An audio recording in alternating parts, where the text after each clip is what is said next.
Olá, bem-vindas e bem-vindos ao curso Saneamento Básico e Recursos Hídricos, Direitos e Responsabilidades. Nós vamos desenvolver nesta segunda aula o tema Desenvolvimento Sustentável, a parte 2, na qual iremos falar sobre os objetivos do desenvolvimento sustentável, melhor, a construção do conceito de desenvolvimento sustentável. Já começamos a falar dele, sobre os conceitos fundamentais, as diferenças. Eu falando desse conceito já há um certo tempo. Aqui eu vou trazer para vocês, na parte mais atual, que seria a partir dos anos 80, com o relatório Nosso Futuro Comum, ou melhor dizendo, o relatório Brundtland. Aqui a foto da doutora Gro Harlem Brundtland, que era a primeira-ministra na época da Holanda, da Dinamarca, e ela foi responsável por produzir esse relatório com um grupo. Ela foi a diretora, digamos assim, a organizadora desse relatório. E esse relatório, ele envolve todos os pontos fundamentais que já discutimos, que traz o relatório Brundtland, que traz a Primavera Silenciosa, as discussões das organizações não governamentais ambientais, as discussões envolvendo a questão de desenvolvimento e crescimento nas nações em desenvolvimento da época, que estavam buscando também encontrar esse crescimento econômico, essa busca pelo crescimento econômico, que muitas vezes passava por cima das questões ambientais e até das questões sociais. Esse relatório Brundtland, ele vem trazer e firmar esse conceito de desenvolvimento sustentável. E quais são os pontos fundamentais que o relatório Brundtland traz para fazer essa construção do conceito de desenvolvimento sustentável? A primeira questão que o relatório traz é sobre a limitação do crescimento populacional, porque o relatório Limite do Crescimento, ele traz essa discussão dizendo que conforme era o crescimento populacional, conforme as populações cresciam e se não havia uma organização, um controle desse crescimento populacional, provavelmente todos os recursos naturais ficariam difíceis, a disponibilidade dele, e mais ainda, principalmente, a questão alimentar. Então, ele abrange essa questão e o relatório Brundtland traz isso, mas ele traz uma outra visão, uma outra perspectiva. E ele busca fazer justamente essa integração entre o crescimento populacional, mas também que houvesse a garantia de que esses recursos básicos que nós temos, eles produzidos pela natureza, eles se prolongassem, eles fossem possíveis, eles ficassem disponíveis para todas as futuras gerações. Ele teria que ter um prolongamento, eles teriam que ser utilizados a longo prazo. Então, tem ideia de haver um equilíbrio entre eles. E mais ainda, traz a grande preocupação ambiental, ou seja, você tem que preservar a biodiversidade, você tem que manter os ecossistemas se você quiser disponibilizar desses recursos naturais, bem como você continuar crescendo, tanto economicamente quanto populacionalmente. E aí, como você vai poder atender às necessidades básicas? Então, um desenvolvimento aqui, ele já ganha também essa visão, que é de que não é só a questão econômica, não é só crescer por crescer, mas que ele tem que atender necessidades básicas da sociedade. Quais seriam essas, as principais que eu trago para vocês? A saúde, a educação, a moradia, a alimentação. Então, são essas as grandes questões que têm que serem incluídas nesse conceito de desenvolvimento sustentável, que ao final, de uma maneira muito simples, que eu já falei anteriormente, volto a repetir aqui, ele é conceituado como sendo aquele que satisfaz as necessidades presentes, sem comprometer a capacidade das gerações futuras também de suprimir as suas próprias necessidades.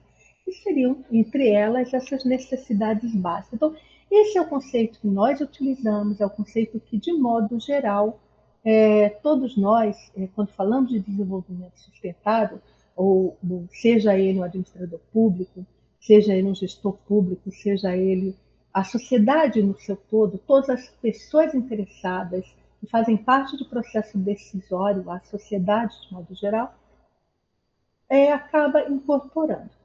Entretanto, a gente tem que ver, como eu falei na aula anterior, que essa sustentabilidade ela tem que trazer alguns pilares. Os pilares centrais seriam esses: o econômico, o social, o ambiental. Só que existem algumas áreas entre esses encontros econômicos, social, ambiental, para dar esse conceito de desenvolvimento sustentável e de sustentabilidade. E aí surgem outros pilares também, que são essas zonas de interseção entre o econômico-social, social-ambiental, ambiental e econômico. Ou seja, entre o econômico e o social, nós vamos ter um pilar que a gente chama de econômico-social. E dentro desse pilar econômico-social, nós vamos ter que garantir que as questões econômicas elas não tragam prejuízo ao social. E entre elas nós temos que ter, para que isso seja equilibrado, porque a ideia de desenvolvimento sustentável, a ideia de sustentabilidade é justamente esse equilíbrio. Ele tem que trazer uma ética. Então, os negócios, todas essas corporações, eles têm que ser realizados com ética. Tem que haver um equilíbrio entre o ser humano, como ele se comporta, a empresa dele, o que ele vai produzir para todos nós dentro da sociedade. Então, é a ética do negócio. Além de tudo, o Amartya Sen, que ele está bem velhinho, por sinal, né? Ele é um professor da Universidade de Harvard, ganhou o Prêmio Nobel da Economia no ano de 1998. Ele trata de um livro dele, né, que se chama Desenvolvimento com Liberdade, justamente sobre isso. E ele diz que tem que haver também a justiça nos negócios, mas a justiça não é no sentido de direito, mas na justiça no sentido de que você vai ter equidade entre as pessoas que estão ali, entre a função que ela exerce, aquilo que ela presta em benefício da sociedade. Então, tem que ser justo. O negócio ele não pode buscar somente ao lucro. Bem como você tem que levar em consideração que nessa justiça existem também os empregados. Então, nenhum negócio, nenhuma corporação, nenhuma empresa, ele existe se não tiver os seus funcionários. E esses funcionários têm que ter respeitado os seus direitos, sejam eles direitos sociais, sejam eles direitos econômicos, direito a um salário justo, direito ao descanso, direito a que aquele salário que ele receba seja compatível para ela ter aquelas necessidades básicas atendidas. Então, quando você tem isso, você tem um equilíbrio entre o econômico e o social e você vai ter uma justiça. E essa justiça vai também abranger a questão da liberdade. E entre o social e o ambiental. Bom, esse foi outro conceito que se construiu com muita dificuldade, porque os primeiros passos que nós vamos ter aqui sobre justiça, sobre social e ambiental, que no começo pareciam ser bem desligados, eles começam lá nos anos 50, com alguns problemas que vão surgindo nos Estados Unidos, envolvendo determinadas áreas de moradia de pessoas pobres, de pessoas negras, de pessoas latinas, e que essas áreas eram utilizadas como até depósitos de lixo, de resíduos, e muitas vezes resíduos tóxicos. E aí, a questão ambiental ela vem separada nos anos 60 da questão social, e quando chega nos anos 80, vai haver um problema gravíssimo, não só nos Estados Unidos, mas no Brasil também, nós vamos ter um problema com a construção do Itaipu, por isso que a questão ambiental e social começam a se cruzar, seja nos Estados Unidos, seja no Brasil, é que se você não tiver um equilíbrio entre a questão social e a questão ambiental, você não vai conseguir também chegar num desenvolvimento sustentável. Eles dois andam abraçados também.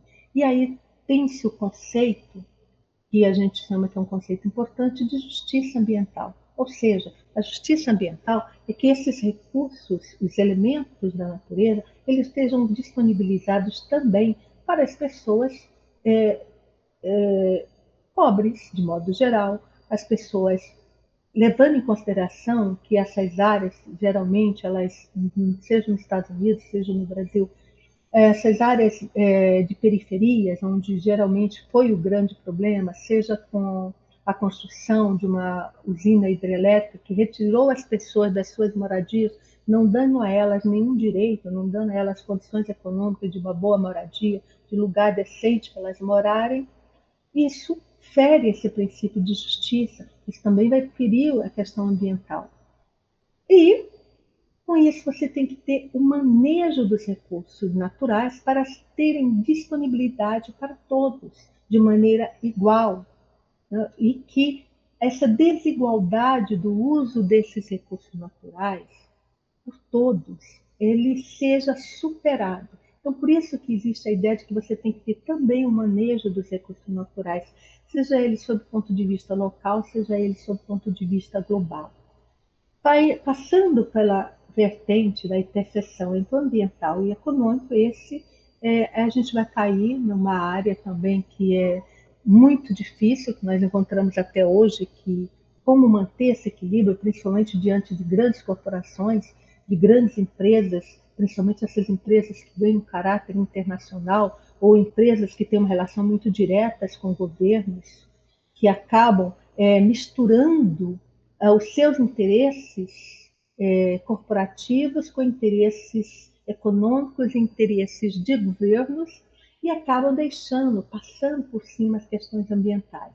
E aí nós vamos ter um grande problema que é a relação à eficiência energética, o uso da energia, que quem usa mais energia, como você equilibrar o uso dessa energia por todos, de maneira eficiente, de maneira que todos possam aproveitar, mas também o uso de energias alternativas ao uso do combustível fóssil e os subsídios e os incentivos que são dados tanto para o uso das fontes alternativas, como também os governos subsidiam essas empresas e, às vezes, dão mais vantagens a elas do que à própria sociedade. Então, esse é o grande problema que hoje em dia nós temos também.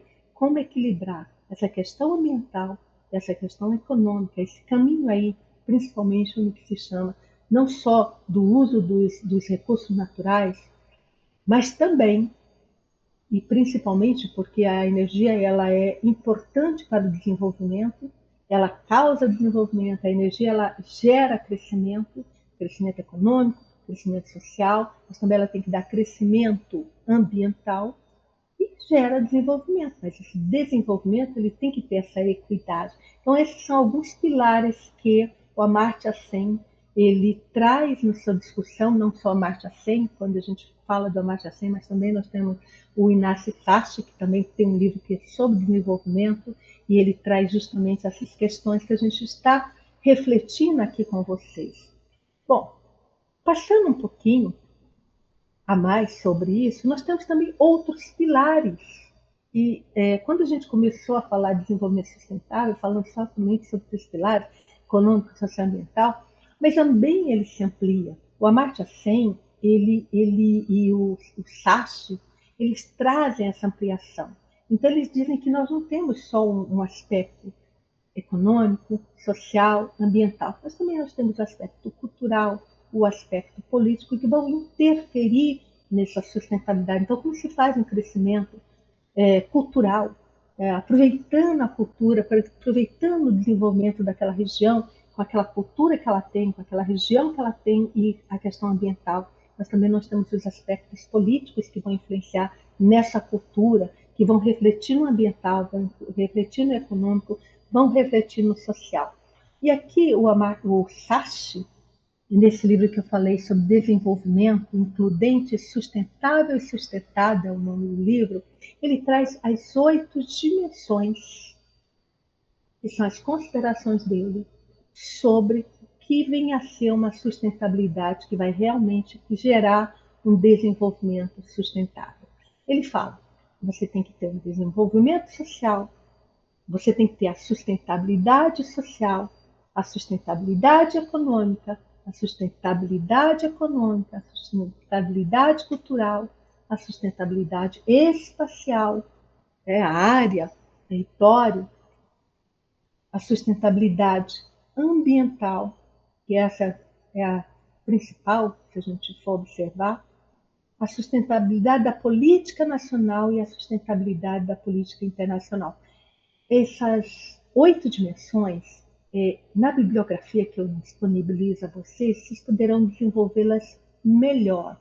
Mas essas 8 dimensões, elas são capazes de dar uma nova visão, um novo conceito do que nós queremos sobre desenvolvimento sustentável.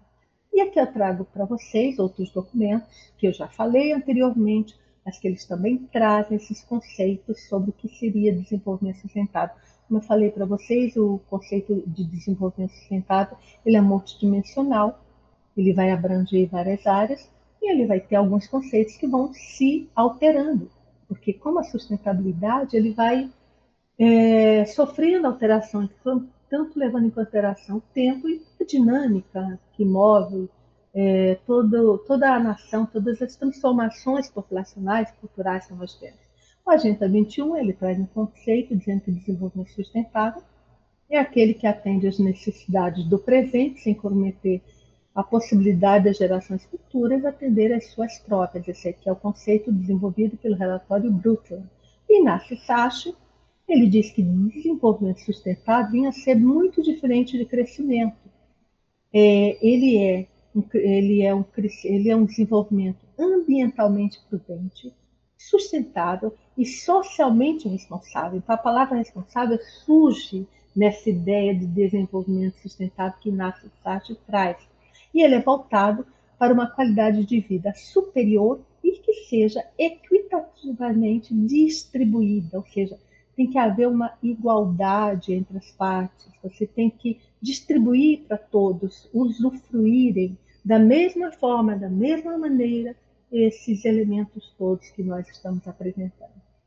O International Council for Local Environment Initiative, ele tem, o ICLEI, ele tem um conceito também de desenvolvimento sustentável, tem uma página dele da internet, que é bem interessante para vocês utilizarem, vocês consultarem, eles trazem relatórios constantes, e ele traz um conceito de desenvolvimento sustentável que vai envolver, já vai trabalhar com a ideia de serviços, não mais trabalhando mais com a ideia de recursos naturais, mas de serviços naturais, e esses serviços disponibilizados pela natureza, que são todos os serviços que nós utilizamos, que a natureza disponibiliza para nós. Então, eles são chamados hoje em dia não mais só de recursos naturais, mas de serviços. Então, ele diz que o desenvolvimento sustentável tem que ser aquele que provê a todos e são serviços econômicos e ambientais básicos. Ele não ameaça, se ameaçar, né, e viabilizar os sistemas naturais, sociais e construídos. Aqui nós vamos também ter a parte que a gente sempre esquece, né, pensa que não é possível, mas nós construímos também, nós construímos hidrelétricas que vão utilizar um serviço natural, um serviço que é a água, então vai gerar energia, dos quais estes serviços dependem. Então, o desenvolvimento sustentável ele depende dos serviços econômicos, dos serviços ambientais básicos, do sistema natural como um todo. Então, todos os serviços que nós temos, que nós utilizamos, que nós construímos, precisa utilizar os sistemas naturais. Esse é o conceito do ICLEI sobre o que seria desenvolvimento sustentável. E a ONU, o conceito básico também, é o mesmo conceito da Agenda 21 particularmente, é um conceito desenvolvido pelo relatório Brundtland, que diz que desenvolvimento é aquele capaz de suprir as necessidades da geração atual, sem comprometer a capacidade de atender às necessidades das futuras gerações. Ou seja, é o desenvolvimento que não esgota os recursos para as futuras gerações. Feito isso, algumas preocupações a gente tem que trazer para vocês sobre o conceito de desenvolvimento sustentável. E E as duas grandes preocupações quando se trabalha com o conceito de desenvolvimento sustentável, que eu já venho desenvolvendo aqui com vocês, que é a preocupação do Amartya Sen, é a preocupação do Sacho, e a preocupação de grandes críticos até do conceito de desenvolvimento sustentável, mas que entendem esse conceito, é a preocupação que o Celso Furtado já trouxe lá desde 1994. Esses conceitos todos, ele tem duas questões que a gente ainda não consegue solucionar. A primeira é como fazer a preservação do meio ambiente para as futuras gerações, com o crescimento populacional que nós temos, levando em consideração cada vez mais o uso dos serviços ecossistêmicos, o uso de combustíveis fósseis, como nós vemos o crescimento cada vez maior e a dificuldade que os governos têm de fazerem a alteração e usarem os combustíveis alternativos, principalmente no Brasil, um país que você tem uma riqueza natural de serviços ecossistêmicos gigante. Nós temos o vento, nós temos água suficiente, tudo isso é que pode gerar energia de maneira limpa, mais limpa, e que vai aumentar, vai melhorar a qualidade da preservação do meio ambiente. E outro, maior ainda, a pobreza do mundo não está diminuindo. Apesar do crescimento econômico que as pessoas tanto falam, esse desenvolvimento econômico, mas esse desenvolvimento ele está gerando riqueza para um pequeno grupo que se concentra cada vez mais essa riqueza em suas mãos. Por isso, a dificuldade ainda de diminuição da pobreza do mundo. Ou seja, qual o nosso papel como membro da sociedade, como parte interessada para que nós tenhamos um desenvolvimento sustentável, para que nós tenhamos um meio ambiente preservado para as futuras gerações, principalmente a questão da água, que é muito importante. A água gera desenvolvimento, saneamento gera desenvolvimento, saneamento e água gera crescimento, mas também isso aí não está sendo acessível às grande a população mundial. Então, grandes países, como o Brasil, continuam não tendo uma diminuição de pobreza. Como você vai fazer isso? Como você vai diminuir a pobreza do mundo? Como você vai preservar o meio ambiente para as gerações futuras? Como você vai fazer o bom uso dos recursos naturais ou dos serviços ecossistêmicos, e com isso ter esse desenvolvimento sustentável tão esperado e tão desejado por todos nós. Mais uma vez, eu trago a vocês a referência da aula que nós trabalhamos aqui com vocês e convido-os para assistir a nossa próxima aula e agradeço a todos e todas. Muito obrigada.